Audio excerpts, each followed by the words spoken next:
bersuka cita kalau kita boleh dapat kesempatan untuk mendengarkan firman Tuhan hari ini. Kita percaya itu semua karena anugerah ya.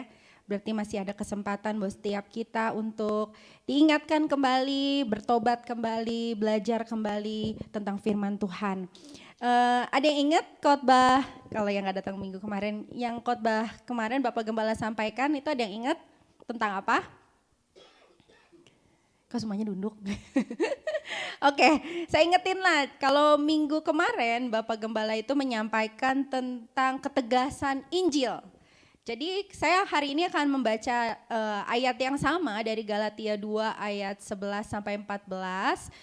Cuma kalau minggu kemarin Bapak Gembala ngebahas tentang apa, masih ingat? Ada dua hal, yaitu godaan liberalisme dan godaan legalisme. Jadi jemaat di Galatia ini termasuk Petrus itu tergoda menambah-nambahkan keselamatan yang sudah Tuhan Yesus berikan dengan percaya tentang antara sunat atau tidak sunat. Kalau nggak sunat berarti nggak cukup pengorbanan Yesus. Akhirnya Petrus sendiri mengambil sikap yang tidak baik yang akhirnya ditegur sama Paulus. Nah hari ini saya punya judul namanya Pabrik Berhala. Pabrik berhala. Apa itu pabrik berhala? Kita mau buka sama-sama firman Tuhannya di Galatia 2 ayat 11 sampai 14. Ini saya dalam terjemahan sederhana Indonesia, saya bacakan buat Bapak Ibu semuanya. Tetapi ketika Petrus mengunjungi Antiokhia, ada sikapnya yang salah sehingga saya perlu menegurnya secara langsung. Kejadiannya pada awal kunjungannya ke Antiokhia, dia mau makan bersama orang-orang yang bukan Yahudi. Namun belakangan ketika rombongan yang diutus Yakobus sudah tiba, Petrus memisahkan diri dan menjauhi orang yang bukan Yahudi itu. Dia takut menyinggung rombongan Yahudi yang baru datang karena mereka termasuk pihak yang mengharuskan sunat bagi saudara seiman yang bukan Yahudi.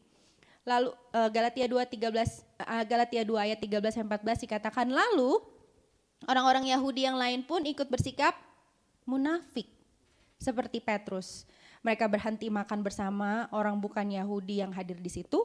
Bahkan Barnabas juga terpengaruh melihat sikap mereka yang tidak sesuai dengan ajaran benar dalam kabar baik tentang Kristus. Saya langsung menegur Petrus di depan semua orang itu.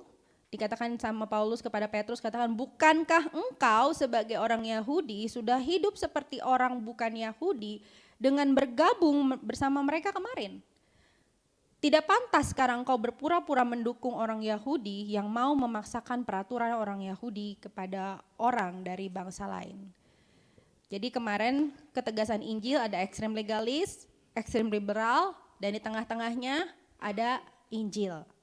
Dan bagaimana Injil bekerja membangun dasar yang kokoh supaya kita tidak terbawa ke dua ekstrem ini, ekstrem legalis dan liberal. Kalau yang mau jelas, yang belum dengar minggu kemarin boleh saksikan kembali di YouTube yang Bapak Gembala kemarin sampaikan. Hari ini saya akan membahas dari sisi yang berbeda, yaitu kecondongan hati kita karena berhala. Apa itu berhala?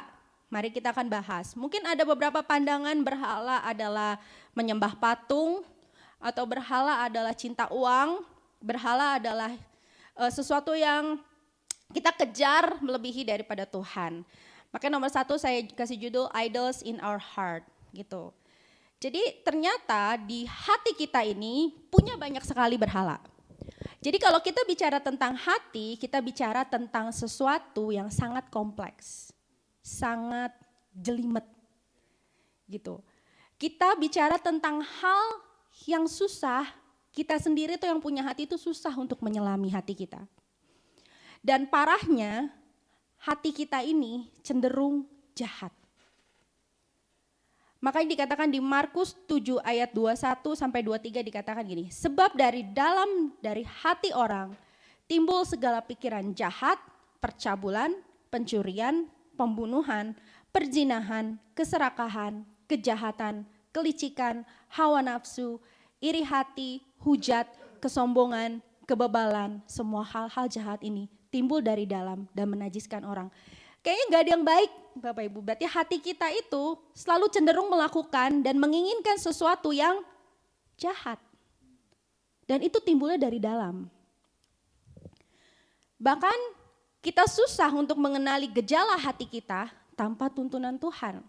Karena kalau yang khotbah saya minggu kemarin, kita bisa modifikasi perilaku kita, tapi kita tidak bisa memodifikasi hati kita.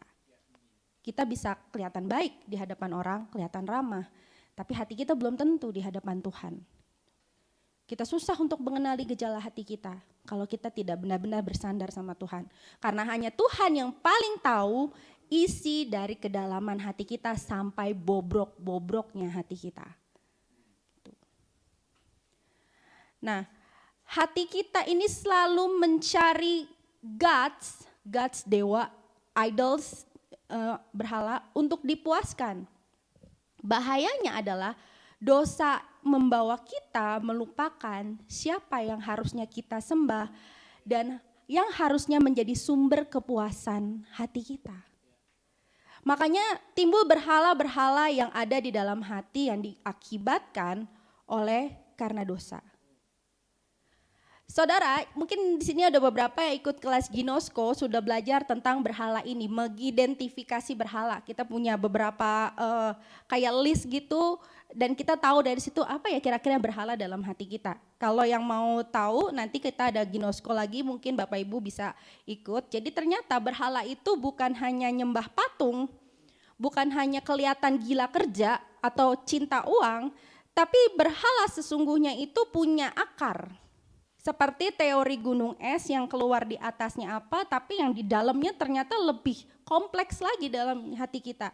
Di mana yang muncul responnya mungkin cinta uang, mungkin perfeksionis, gila kerja, gila kuasa, ada orang-orang yang jadi orang yang diktator, egois, tersinggungan, mungkin ada orang-orang yang kelihatannya pelit dan lain-lain, dan itu hanya kelihatan. Tapi ternyata yang menyebabkan hal itu ada akarnya. Contoh nih gini, kelihatannya perfeksionis, gak boleh ada kesalahan sedikit. Ada orang yang seperti perfeksionis, dia tuh gak mengizinkan orang lain bekerja selain dia. Karena dia ngerasa gak ada yang bisa mencapai standar dia. Gitu. Dia gak boleh ada kesalahan sedikit.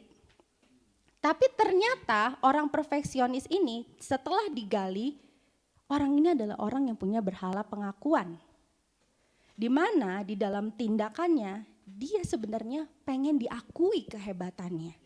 Kelihatannya orangnya perfeksionis, tapi ternyata di dalam hatinya dia butuh orang memvalidasi dia dan mengakui kehebatannya. Tapi kalau kita tanya sebenarnya salahnya di mana sih? Apakah seperti ini salah? Tahukah Bapak Ibu kalau orang-orang seperti ini dia akan menemukan satu masa di mana dia akan merasa putus asa dan lelah jika dia tidak terus-menerus mendapatkan pengakuan yang dia inginkan. Dan dia tidak menemukannya di dalam Tuhan, kepuasan dia.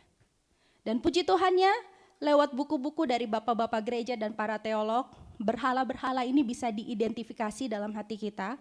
Saya hanya akan bahas tipis, nah yang saya bilang kalau yang mau tahu nanti kita ada Ginosko lagi, silakan ikut kelas Ginosko 1.0, nanti kita akan jelaskan tentang berhala ini. Nah, seorang teolog bernama John Calvin mengatakan the human heart is a factory of idols. Katanya berarti hati manusia ini adalah pabrik berhala. Pabrik it means dia memproduksi berhala-berhala. Makanya tadi dibilang hati kita bercenderung melakukan hal yang jahat. Dan setiap tindakan kita itu dipengaruhi oleh kecondongan hati kita. Makanya dikatakan apa yang kita cintai di dalam hati akan menentukan setiap keputusan. Di next slide, termasuk pikiran, perbuatan, dan perkataan yang kita ambil dalam hidup ini. Apa sih yang kita cintai di dalam hati saat ini?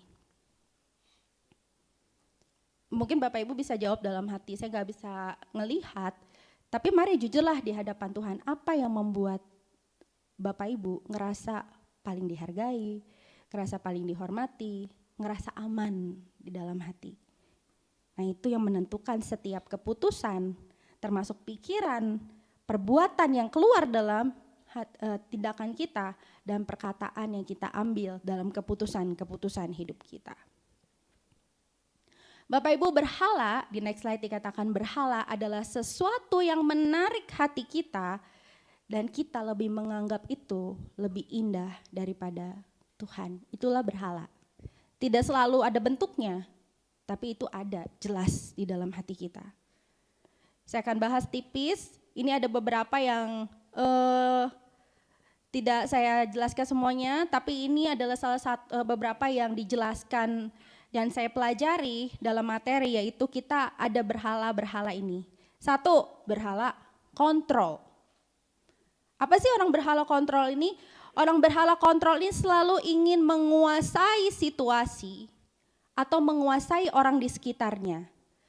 Kalau orang sekitarnya tidak manut atau tidak nurut, itu kalau nggak terjadi sesuai apa yang dia ingin, orang itu bisa marah. Orang itu bisa kecewa. Responnya ini bisa menyakiti orang-orang sekitarnya. Orang yang punya berhala kontrol. Lalu apa lagi? Orang yang punya berhala kuasa, sebenarnya hampir mirip sama kontrol. Orang yang mau memegang kendali. Tapi orang-orang ini juga adalah orang-orang yang suka love bombing. Love bombing artinya dia kasih semua kebaikannya, awal-awalnya diberikan, lu mau beli apa, mau dikasih apa, dimasakin apa, semua diberikan. Tapi dia punya tujuannya untuk membuat orang-orang di sekitarnya seperti hutang budi. Gak enak jadinya kalau nolak. Dan akhirnya memilih untuk tunduk. Nah, ini orang yang punya berhala kuasa. Lalu lagi ada orang yang punya berhala penerimaan atau pengakuan. Orang ini seperti punya beberapa kepribadian. Ya, orangnya munafik karena haus akan penerimaan. Dia kayak bunglon, di sini dia jadi apa, di sini dia jadi apa, dia berharap semua diterima dengan semua kalangan. Karena dia ingin disanjung, dia ingin diterima, dia ingin diakui. Lalu lagi ada berhala kenyamanan. Berhala kenyamanan itu orang yang susah keluar dari comfort zone. Nyaman, gak suka sama yang namanya perubahan. Gak suka sama yang sesuatu yang mendadak. Tipe orang yang suka tarsok. Dia gak peduli sekitarnya kayak apa, mau marahin dia kayak apa, pokoknya yang penting gua nyaman. Ini orang yang punya berhala kenyamanan. Ini mungkin ada banyak berhalanya, tapi saya akan kupas sedikit saja supaya penasaran, supaya ikut kelas Ginosko, enggak ya. Nah, kalau kita kembali ke melihat Petrus, kira-kira Bapak Ibu udah kebayang enggak Petrus tuh punya berhalanya apa? Penerimaan. Apa sih yang membuat Petrus berubah, mengambil sikap menjauh, kayak switch kepribadian? Itu adalah salah satu contoh pribadi yang memiliki berhala penerimaan. Menyangkal Yesus, menolak non-Yahudi, tiba-tiba orang kemarin dia asik-asik aja terus tiba-tiba dia jadi gak mau gitu.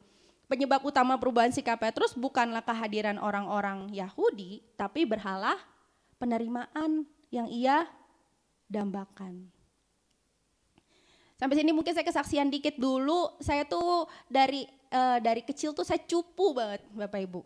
Jadi saya jarang banget keluar rumah gitu, saya jarang nggak bisa bergaul waktu kecil karena saya 9 tahun anak tunggal. Orang yang main sama saya tuh nggak ada yang betah karena saya cubitin gitu, saya nggak bisa bergaul, saya nggak punya temen sepantaran gitu. Nah ketika saya masuk SD, itu kompetitif sekali nilai, teman-teman sekitar saya itu ngelihat saya tuh kayak orang yang kompetitif. Saya nggak punya sahabat atau orang-orang yang bisa saya ajak main, teman-teman sepantaran. Nah waktu mulai SMP itu mulai saya punya teman-teman di rumah saya. Nah tapi waktu SMP juga saya punya kawan baru di sekolah saya yang membuat saya harus seperti bunglon.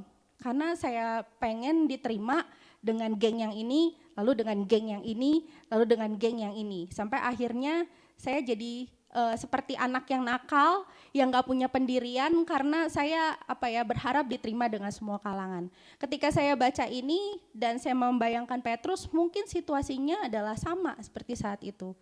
Orang yang pengen diterima, orang yang pengen diakui. Bapak Ibu kalau kita lihat, kita lihat situasinya di mana Petrus ngumpul untuk diterima oleh kalangan di luar Yahudi, namun juga Petrus ketika orang Yahudi datang dia juga nggak mau ditolak sama kaumnya. Apa yang Petrus rasakan? Petrus sedang merasa tidak aman terhadap dirinya. Dia melupakan identitas yang Tuhan berikan kepadanya. Kenapa dia harus merasa nggak aman? Padahal kalau kita lihat, kalau ini terus-menerus terjadi dalam diri Petrus, apa yang terjadi? Bukankah Petrus akan merasa lelah? Di satu sisi dia berusaha untuk menyenangkan orang-orang Yahudi, tapi di sisi lain dia kan juga harus mewartakan Injil dan dia harus netral. Dan bukankah ini juga terjadi pada diri kita? Bahwa kita juga sering lupa dengan identitas kita. Bukankah kita sering ngerasa gak aman nih sama posisi kita? Di mana kita diperhadapkan dengan pilihan-pilihan, pertimbangan-pertimbangan, di mana kita cenderung berpusat sama apa yang bikin lingkungan aman dan nyaman. Yang gak lepas dari kontrol kita. Yang buat kita ngerasa aman, posisi aman. Kita enggan merasa tidak aman, kita mau situasi kita terkendali, bahkan kalau bisa pasangan kita, anak kita, pekerjaan kita, rekan-rekan kita, semua yang di sekitar kita ikut dalam rencana hebat kita dan apa yang menurut kita baik. Kita berusaha mengontrol situasi. Bahkan ada orang-orang yang tidak suka dengan perubahan-perubahan di dalam hidupnya dan kadang bisa marah sama Tuhan. Tapi pertanyaannya Bapak Ibu, apa gak capek orang yang hidup seperti itu? Sampai kapan kita mau menuruti hal seperti itu? Sampai kapan kita pengen marah terus kalau keadaan atau situasi atau orang-orang di sekitar kita gak bisa nurutin kita? Sampai kapan? Bukankah itu adalah sesuatu yang jadi benalu dalam hati kita dan mestinya kita nanya kenapa sih ya? Kalau setiap kali orang itu menolak saya, kok saya jadi marah ya? Kok hati saya terganggu ya? Kenapa ya kalau situasi di luar kendali saya kok saya ngerasa gak nyaman ya? Kenapa ya untuk sesuatu yang mendadak kok saya gak pengen ya? Saya gak pengen keluar dari zona nyaman saya ya? Kayak kayak takut gitu. Mesti kita tanya dalam hati kita, ada apa? Karena itu adalah sesuatu yang mengikat hati kita Bapak Ibu. Melakukan itu terus menerus, itu gak baik buat kita Bapak Ibu. Maka di poin kedua saya katakan kita adalah orang-orang yang merdeka di dalam Kristus. Sama seperti Petrus yang sedang melupakan keindahan dan kemerdekaan dalam Injil itu sendiri, kita juga sering melupakan keindahan Injil yang sudah kita terima dan seharusnya dihidupi. Karena kita terkaburkan oleh keindahan berhala dan kita diperbudak oleh keinginan kita sendiri. Seperti lingkaran setan yang tidak pernah berakhir. Ketika ego kita kasih makan itu rasanya enak banget, nyaman banget. Ketika kita ngerasa pride kita dikasih makan, orang-orang manut sama kita, situasi terkendali, kita ngerasa aman. Kita ngerasa hebat. Padahal sebenarnya bukan kita yang hebat, kita sedang diikat, kita sedang tidak merdeka di dalam Kristus. Karena kita diperhamba oleh berhala kita sendiri. Tidak peduli seberapa banyak dan seberapa lama seseorang mendengar bahkan memberitakan Injil, hal itu tidak menjamin ia hidup sesuai dengan Injil. Seberapa banyak kita dari kecil sampai besar mendengarkan tentang firman Tuhan, tapi kalau kita tidak sering melihat dan bertanya kepada Tuhan apa yang dalam hati kita adalah orang-orang yang mungkin lupa sama apa yang Tuhan sudah berikan.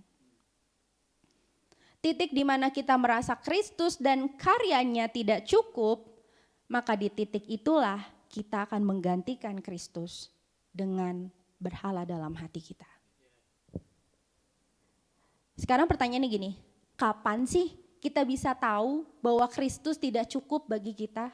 Karena kita masih merasa, oh aku mah selalu bawa nama Tuhan. Kalau mau melangkah ke depan, darah Yesus gitu. Mau kemana, darah Yesus. Semua pakai darah Yesus. Saya gak pernah lupa sama Tuhan. Semua darah Yesus, darah Yesus. Terus itu mah Tuhan berarti cukup buat saya. Saya selalu doa kok. Saya kalau pagi selalu berdoa, mau pulang selalu berdoa, mau makan selalu berdoa, semua berdoa. Apakah itu berarti Kristus cukup bagi kita? Belum tentu. Karena waktu kita berusaha menambahkan apa yang kita pandang baik menurut kita kepada apa yang sebenarnya Tuhan sudah berikan kepada kita, berarti Kristus tidak cukup bagi kita. Saya kasih contoh gini, saya mau nanya, semua yang di sini tahu gak kalau kita itu berharga di mata Tuhan? Ya, tahu semuanya? Apa setengah tahu? Tahu ya semuanya? Oke, tahu. Bahkan nyawanya aja diberikan buat kita semua tahu. Oke, kita sepakat semuanya tahu. Tapi pertanyaan gini, kenapa sih kita seringkali inferior, ngerasa gak aman, ngerasa kecil kalau ngelihat orang lain lebih hebat daripada kita. Ngelihat rekan bisnis kita lebih hebat daripada kita. Pernah gak? Atau gini, kita lebih sering tersinggung kalau ada orang-orang yang acuhin kita. Kenapa?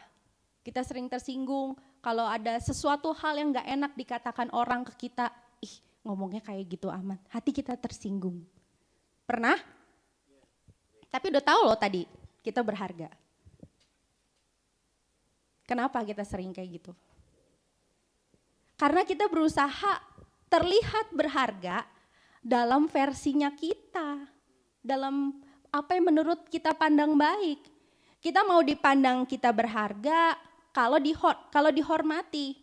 Padahal kita sama-sama udah tahu bahwa kita adalah orang yang berharga di mata Tuhan, tapi itu gak cukup buat kita.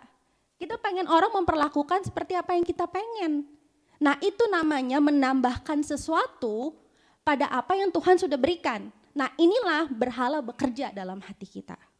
Sampai sini paham Bapak Ibu? Ini bagaimana akhirnya berhala, dosa itu bekerja di dalam hati. Kenapa hati bisa akhirnya menjadi jahat? Karena dosa sudah merasuki hati kita, makanya hati kita timbullah sesuatu yang jahat. Kita masih mencari penerimaan di tempat lain. Kita menambahkan usaha kita dalam keselamatan yang Tuhan sudah kasih dengan usaha kita. Ini yang seperti minggu kemarin Pak Gem jelasin, ada orang-orang yang legalis, yang pahamnya percaya kepada Tuhan, ditambah perbuatan, maka keselamatannya dari Yesus baru sempurna. Jadi kita harus ada bumbunya gitu, ada bagian kita nambahin gitu, kayak kita baru ngerasa pas. Contohnya kayak siapa? Ya kayak Petrus tadi. Petrus itu permasalahin apa sih? Masalah sunat. Orang Yahudi semua wajib disunat, sementara orang yang di luar Yahudi yang gak disunat itu berarti najis, tidak masuk golongan, masalahnya itu. Nah ini kan apa gini, Petrus sudah tahu keselamatan dari Yesus, tapi harus ditambahkan dengan si sunat itu. Menambahkan sesuatu yang sebenarnya gak penting. Dan bukan esensi dari kekristenan yang Tuhan sudah berikan. Di Galatia 2 ayat 16 dikatakan, tetapi sekarang kita sudah tahu bahwa tidak ada seorang pun bisa dibenarkan di hadapan Allah dengan menaati hukum Taurat. Baik orang Yahudi maupun bukan. Satu-satunya cara yang dibenarkan di hadapan Allah hanyalah percaya kepada Kristus Yesus. Berarti kami orang Yahudi ternyata orang yang berdosa juga, walaupun disunat. Namun sekarang kita dibenarkan di hadapan Allah karena percaya penuh kepada Kristus. Bukan karena melakukan hukum Taurat, sebab tidak seorang pun yang sanggup menaati hukum Taurat. Jadi Paulus tuh mau kasih tahu gini, sama si Petrus waktu ditegur ya, Petrus lu kan udah tahu gak ada orang yang diselamatkan karena perbuatannya dalam mentaati hukum Taurat. Dan gak akan ada orang yang bisa taat 100% sama hukum Taurat. Dan keselamatan itu datangnya dari Yesus saja. Tapi kenapa sih lu masih permasalahkan masalah orang sunat atau belum? Paulus tuh mau ngomong gitu sebenarnya. Kan udah tahu keselamatan itu datang dari Yesus. Nah kalau kita lihat ini bahwa Petrus ini belum sepenuhnya merdeka meskipun dia tahu bahwa bahkan melihat, bahkan dia mengalami perjalanan rohani yang luar biasa bersama Yesus. Dia lihat mujizat, dia lihat Yesus disalib dan bangkit. Namun tidak serta-merta langsung membuat Petrus celik. Petrus masih mengikat dirinya dengan peraturan-peraturan yang sebenarnya gak perlu. Lalu, kepencet. Apa yang Injil katakan tentang ini? Di Galatia 5 ayat 1 dikatakan, supaya kita sungguh-sungguh merdeka, Kristus telah memerdekakan kita. Karena itu berdirilah teguh dan jangan mau lagi dikenakan perhambaan. Dikatakan jangan mau lagi, artinya gini, kita sebenarnya diteruskan atau disodorkan atau diberikan kesempatan setiap hari dengan pilihan, mau apa enggak, mau apa enggak, mau apa enggak. Ada pilihannya, mau di kesempatan untuk pasang kuk perhambaan atau enggak mau. Atau terus mengingat apa?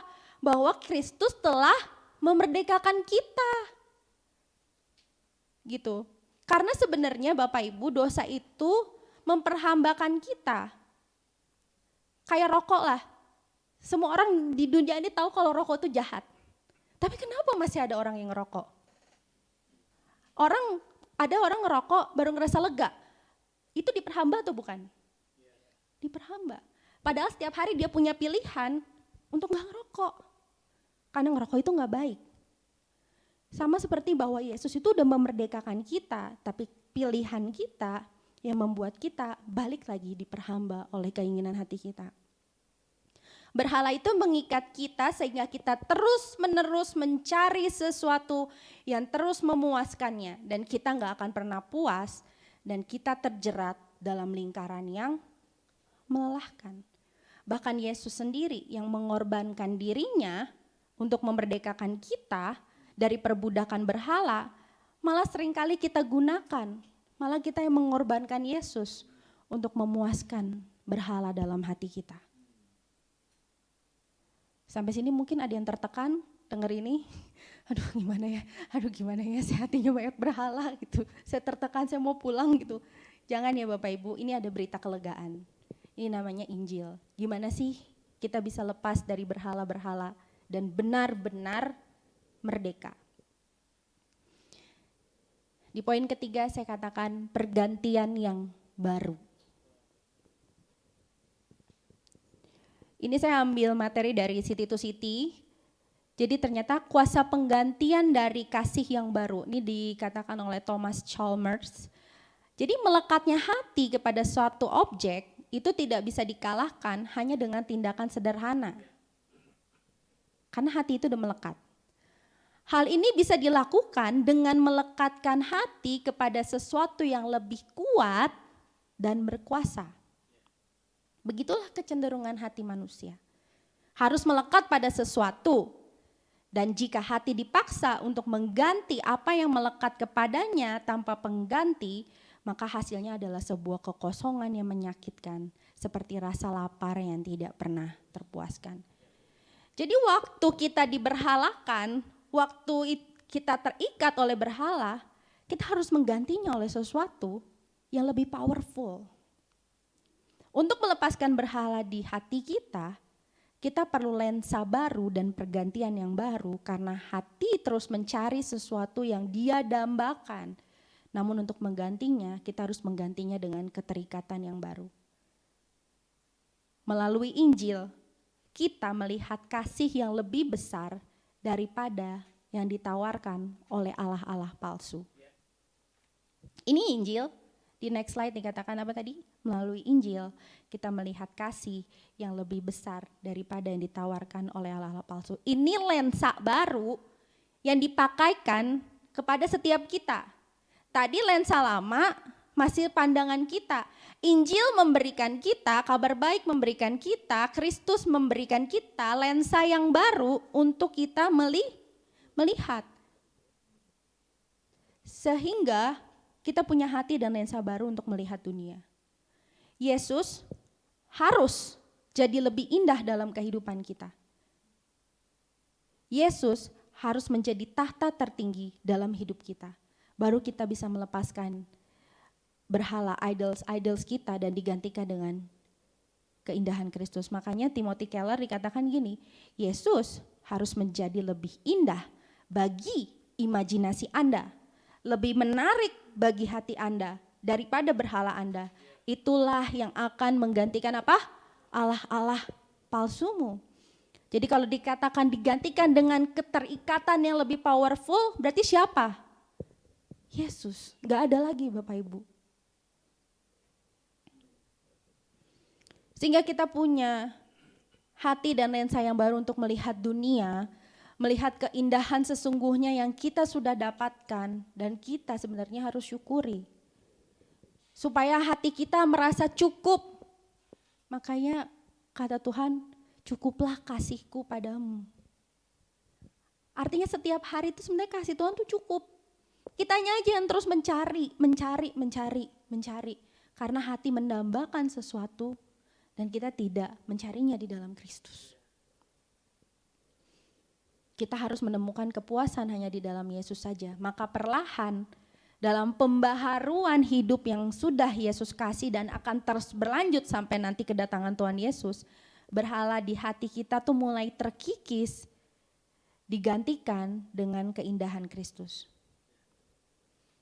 Di dalam Kristus, kita menemukan kasih sejati yang menerima segala kebobrokan hati kita dan Ia mau berjalan bersama dengan kita melalui proses kita, bahkan Ia yang menopang kita sampai akhir. Ini berita kelegaan. Kalau tadi kita ngerasa berhala kita wow, tapi ini adalah berita baik buat kita semua. Ketika kita menjadikan Kristus, menggantikan berhala kita dengan Kristus, disitulah kita baru kayak celik gitu, menemukan kasih sejati bahwa semua masih ada dalam hati kita, tapi penerimaan Yesus dan pendampingan Yesus lewat proses itu membuat kita, akhirnya kita menyadari dan membuat Yesus itu menjadi semakin indah. Dan Bapak Ibu katakan Ia yang menopang kita sampai akhir. Kita gak berjalan sendiri, kita gak berproses sendiri, kita gak ditinggalkan. Lalu di dalam Kristus apa? Kita menemukan kemerdekaan yang sesungguhnya.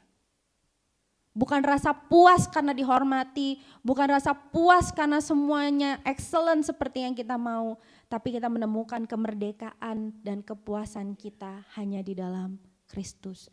Sekalipun keadaan gak berubah, sekalipun orang-orang di sekitar kita mungkin gak manut-manut sama kita, tapi kita punya damai sejahtera, kita punya perubahan sikap di mana kita memandangnya dengan hal yang berbeda.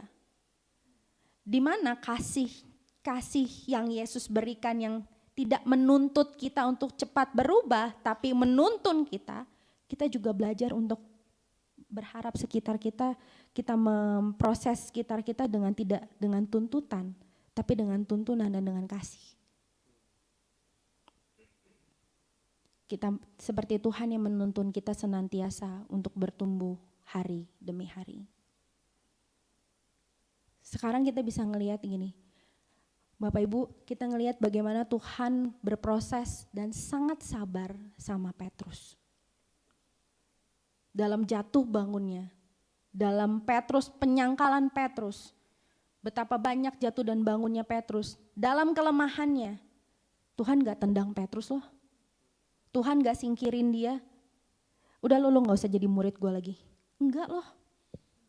Dan kita bisa lihat bagaimana buah pelayanan Petrus akhirnya. Banyak orang yang bertobat dan menerima Yesus. Dan Petrus bahkan rela martir dalam perjalanannya memberitakan Injil. Ini ketika kita menjadikan Yesus yang paling terindah, kita akhirnya dengan melihat sekitar kita sama seperti Yesus melihat kita. Kita punya kesabaran yang luar biasa, kita punya kasih, kita gak memaksa, pola pandang kita berbeda, sikap kita berbeda. Dan saya berharap ini jadi kelegaan buat kita semua. Mungkin hari ini kita menemukan hati kita begitu rapuh Bapak Ibu. Dan penuh dengan berhala-berhala. Namun ini bukan jadi alasan untuk kita menjauh dari Tuhan. Karena Tuhan itu selalu ada. Tuhan itu selalu hadir. Tuhan itu selalu menopang.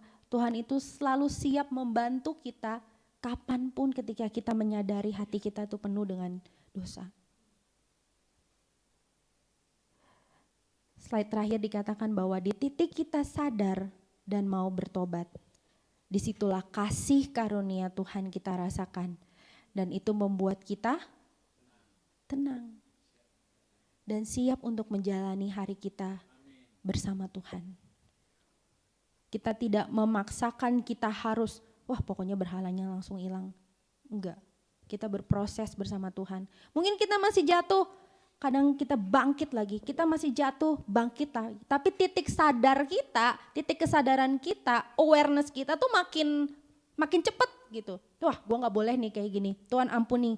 Mulai lagi sama Tuhan, berproses terus sampai akhir. Sampai Tuhan Yesus datang dan kita bersama-sama dengan Kristus. Mari kita belajar Bapak Ibu, hari ini mungkin kita menemukan ada hal-hal yang gak berkenan di hadapan Tuhan dalam hati kita. Tapi kita percaya bahwa Yesus berjalan dengan kita. Amin.